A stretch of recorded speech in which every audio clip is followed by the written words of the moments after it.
எலக்ட்ரிசிட்டியோட அடிப்படையான parameter voltage, current, power இந்த மூணத்தை பற்றி தான் பார்க்க போகிறோம். எலக்ட்ரிசிட்டி அப்படின்றது என்னது? எலக்ட்ரான் நகர்றது அப்படின்னு சொல்லி சிம்பிளாக சொல்கிறோம். எலக்ட்ரான் எதனால் நகரணும்? இந்த எலக்ட்ரிசிட்டியில் மட்டும் நகர்றது கிடையாது. நம்ம கையை உரசும் போது நகருது, நம்ம தலையில் சீப்பை வச்சு சீவும் போது நகருது, ஒரு பலூனை துணியில் தேய்க்கும் போது நகருது. இந்த மாதிரி பல இடங்களில் இந்த எலக்ட்ரான் வந்து நகருது. அப்படின்றப்போ இந்த எலக்ட்ரிசிட்டியில் நகரக்கூடிய எலக்ட்ரானுக்கு மட்டும் எதுக்காக இத்தனை பேராமீட்டர்? எலக்ட்ரிசிட்டியை எப்படி உருவாக்குறோம் அப்படின்றத நம்ம பார்த்தோம். ஒரு காயிலில் ஒரு மேக்னெட்டை நம்ம நகர்த்தும் போது அந்த மேக்னெட்டு அந்த காயிலில் ஒரு எலக்ட்ரான் மூவ்மெண்ட்டை வந்து உருவாக்குது. அதை தான் நம்ம எலக்ட்ரிசிட்டியாக பயன்படுத்துகிறோம். அப்போ நம்ம பயன்படுத்துகிற அளவுக்கு தேவையான இந்த எலக்ட்ரான் நகருதலை நம்ம சார்ஜ் அப்படின்னு சொல்லி குறிப்பிடுறோம். இந்த சார்ஜ் அப்படின்றது எலக்ட்ரான் நகர்றது தான். குரூப் ஆஃப் எலக்ட்ரான், நிறைய எலக்ட்ரான் நகரும் போது அதை நம்ம சார்ஜ் அப்படின்னு சொல்லி குறிப்பிடுறோம். இன்றைக்கி இந்தியாவில் இஸ்ரோவோட வளர்ச்சி நமக்கு எந்த அளவுக்கு பெருமையை கொடுக்குது. ஆனால் அதுக்கு பின்னாடி இருந்த கஷ்டங்கள், துன்பங்கள் இது எல்லாத்தையும் ஒரு புக்கில் அழகாக சொல்லியிருந்தாங்க. த ரைஸ் ஆஃப் இஸ்ரோ அப்படின்ற புக்கு. இந்த புக்கு குக்கு எஃப்எம்மில் இருக்குது. இந்த குக்கு எஃப்எம் அப்படின்றது ஒரு ஆடியோ புக் லைப்ரரி. இந்த புக்குன்னு மட்டும் கிடையாது, இதே மாதிரி பலவிதமான புத்தகங்கள் நம்மளால் காதால கதையாக தமிழ்லேயே கேட்க முடியும். கீழே டிஸ்கிரிப்ஷனில் டவுன்லோட் லிங்க் இருக்குது. டவுன்லோட் பண்ணிங்கன்னா 1 வருஷம் சப்ஸ்கிரிப்ஷன் 399 ரூபா கேட்கும். அதை EF50 அப்படின்ற நம்ம சேனல் கூட பயன்படுத்துங்க.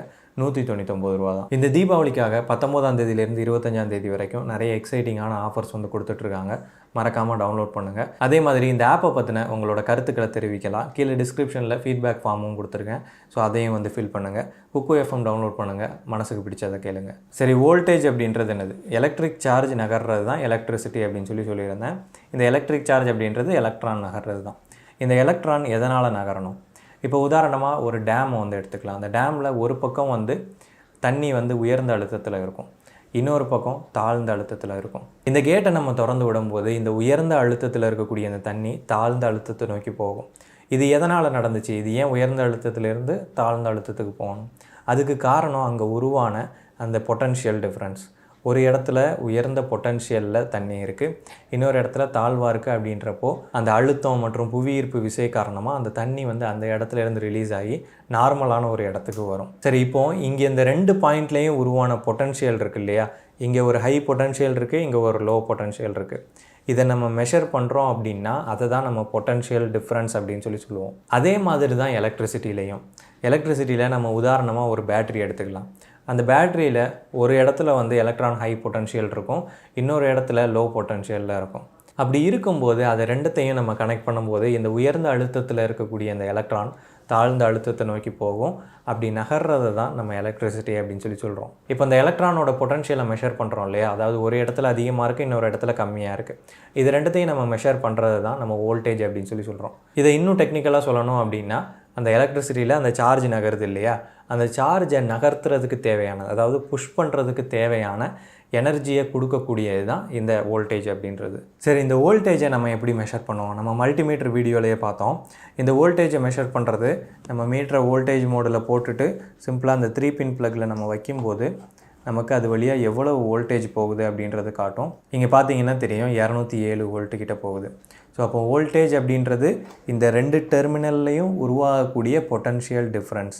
உயர்ந்த அழுத்தம், தாழ்ந்த அழுத்தம், அந்த ரெண்டுத்துக்கும் உள்ள டிஃப்ரென்ஸை தான் நம்ம எங்கள் வோல்டேஜாக மெஷர் பண்ணுறோம். அடுத்ததாக கரண்ட்டு. இந்த கரண்ட்டுக்கு எளிமையான உதாரணம் சொல்லணும் அப்படின்னா, நம்ம டேம் உதாரணத்தை பார்த்தோம் இல்லையா? ஒரு பக்கம் உயர்ந்த அழுத்தத்தில் இருக்குது, இன்னொரு பக்கம் தாழ்ந்த அழுத்தத்தில் இருக்குது. அப்படின்றப்போ அந்த கேட்டை திறந்து நம்ம தண்ணியை வெளியில் விடும்போது அந்த தண்ணியோட அளவை வந்து குறிப்பிடுவாங்க. இது என்ன வேகத்தில் வந்து தண்ணி வெளியேறுது அப்படின்றத.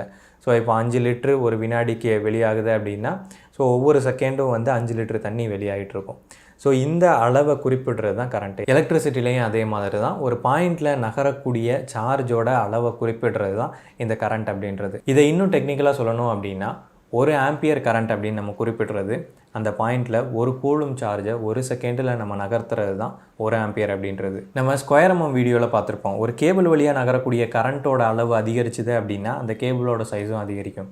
இது எதனால் அதிகரிக்கும்னு சொல்லி பார்த்தோம்னா, கரண்ட் அப்படின்றது ஒரு பாயிண்டில் நகரக்கூடிய சார்ஜோட அளவை குறிப்பிடுறது.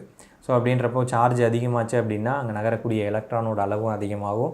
அப்படின்றப்போ அதிகமான எலக்ட்ரானை நகர்த்துறதுக்கு பெரிய கேபிள் சைஸ் தேவை. சரி, இப்போ அந்த கரண்ட் எப்படி மெஷர் பண்ணுவோம்? கரண்ட் அப்படின்றது ஒரு பாயிண்டில் உருவாகக்கூடியது. அப்படின்றப்போ நம்ம 2 டெர்மினலை வச்சு மெஷர் பண்ண முடியாது. அதனால் நம்ம என்ன பண்ணுறோம் அப்படின்னா, இந்த மீட்டரை அந்த கரண்ட்டு ஒரு பாயிண்டில் மெஷர் பண்ணுவோம் இல்லையா, அந்த பாயிண்ட்டில் கொண்டு போய் இந்த மீட்டரை போட்டுறோம். அதாவது அந்த கரண்ட்டு நகரக்கூடிய ஏதாவது ஒரு வழியில் இடையில வந்து இந்த மீட்டரை கனெக்ட் பண்ணுறோம். நீங்கள் பார்த்தீங்கன்னா தெரியும், பல்போட ஒரு எண்டை நான் டைரெக்டாக ப்ளக்கில் கனெக்ட் பண்ணிட்டேன். பல்போட இன்னொரு எண்டு பல்புக்கு கொடுக்கக்கூடிய சப்ளையை நான் என்ன பண்ணுறேன் அப்படின்னா மல்டிமீட்டர் கொடுத்து திரும்ப மல்டிமீட்டர் வழியாக இந்த பல்புக்கு வந்து சப்ளை கொடுக்கேன். இந்த பல்புக்கு வரக்கூடிய கரண்ட்டு இந்த மல்டிமீட்டர் மூலமாக தான் வரும். அப்படின்றப்போ இது எவ்வளவு கரண்ட் எடுக்கு அப்படின்றத நம்மளால் தெரிஞ்சுக்க முடியும். ஸோ இங்கே பார்த்தீங்கன்னா தெரியும் 0.4 ஆம்பியர் கிட்ட காட்டுறதை உங்களால் பார்க்க முடியும். ஸோ இதுதான் இந்த பல்பு கன்சியூம் பண்ணக்கூடிய கரண்ட்டு. இப்போ அந்த கரண்ட் அப்படின்றது நம்ம என்ன லோடை பயன்படுத்துகிறோம், அதாவது என்ன விதமான அப்ளையன்ஸை பயன்படுத்துகிறோமோ அதுக்கு தகுந்தாப்பில் இந்த கரண்ட் அப்படின்றது மாறுபடும். இது ஏன் மாறுபடணும் அப்படின்னு சொல்லி பார்த்தோம்னா, நம்ம டேம் உதாரணத்தை பார்த்தோம் இல்லையா. ஸோ அந்த டேமில் நம்ம ஒரு கேட்டை மட்டும் திறந்தோம் அப்படின்னா கொஞ்சமாக தான் தண்ணி வந்து வரும். அதே நிறைய கேட்டை நம்ம திறக்கும் போது தான் நமக்கு அதிகமான தண்ணி வந்து வரும். அதே மாதிரி தான் இங்கேயும். ஸோ இங்கே நம்ம கனெக்ட் பண்ணக்கூடிய லோடு தான் வந்து கேட்டு. இந்த லோடு வழியாக எவ்வளவு கரண்ட்டை இது அலோவ் பண்ணுமோ அவ்வளவு சார்ஜ் தான் வந்து இந்த ஒயர்லையும் ஃப்ளோ ஆகும். அதுதான் நம்ம இங்கே கரண்ட்டாக மெஷர் பண்ணணும். அதே நம்ம 2 பல்பை போட்டோம் அப்படின்னா அது வழியாக அதிகமான சார்ஜ் வந்து போகும்.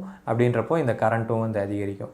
அடுத்ததாக பவர். இந்த பவர் அப்படின்றது வோல்டேஜ், கரண்ட் இந்த ரெண்டுத்தையும் மல்டிப்ளை பண்ணி கிடைக்கிறது தான் பவர். உதாரணமாக நம்ம இங்கே பார்த்த பல்பில் இதுக்கு நம்ம கொடுத்த வோல்டேஜ் 200 வோல்ட் அப்படின்னு சொல்லி வச்சுக்கிட்டோம்னா இது எடுத்த கரண்ட் வந்து 0.4 ஆம்பியர். ஸோ அப்படின்றப்போ நமக்கு ஆவரேஜாக 100 வாட்ஸ் கிட்ட இதோட பவர் வந்து கிடைக்கும்.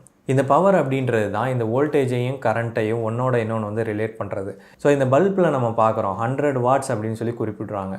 ஸோ இந்த 100 வாட்ஸை நீங்கள் வந்து அச்சீவ் பண்ணணும். அப்போ தான் வந்து இந்த பல்ப் வந்து ஃபுல் பிரைட்னஸில் எரியும். இதில் ஏதாவது ஒன்று குறைஞ்சிச்சின்னா ஆட்டோமேட்டிக்காக அந்த 100 வாட்ஸ் வந்து அச்சீவ் ஆகாது.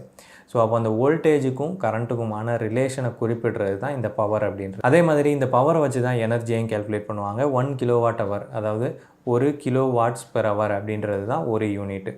ஸோ இதில் வாட்ஸ் அப்படின்றது பவரை குறிப்பிடுது. கிலோ அப்படின்றது கணிதவியல் அலகு. ஸோ நமக்கு தெரியும் இங்கே 100 வாட்ஸ் இருக்குது. அதே இங்கே 1000 வாட்ஸ் இருக்குது அப்படின்னா இந்த 1000 வாட்ஸை நம்ம 1 மணி நேரத்துக்கு பயன்படுத்தணும் அப்படின்னா அதுதான் ஒரு யூனிட் அப்படின்றது. அதே மாதிரி 500 வாட்ஸ் இருக்கக்கூடிய ஒரு பல்பை நம்ம 2 மணி நேரம் பயன்படுத்தினாலும் அதுவும் ஒரு யூனிட் கணக்கு தான் வரும். இந்த மாதிரி இந்த எனர்ஜியோட யூனிட்டை கணக்கிடுறதுக்கும் இந்த பவர் அப்படின்றது அடிப்படையான ஒன்று. இந்த யூனிட்டோட ப்ரைஸ் எல்லாமே இன்க்ரீஸ் ஆகிடுச்சு. எவ்வளவு அதிகமாக இருக்குது அப்படின்றத தெரிஞ்சுக்கணும்னா இங்கே தெரியக்கூடிய வீடியோவை போய் பாருங்கள். இவ்வளோ தான் இந்த வீடியோ உங்களுக்கு பிடிச்சிருக்கும், புரிஞ்சிருக்கும் அப்படின்னு சொல்லி நம்புகிறேன். இன்ஜினியரிங் ஃபேக்ட் சேனலுக்கு சப்ஸ்கிரைப் பண்ணுங்கள். தேங்க்ஸ்.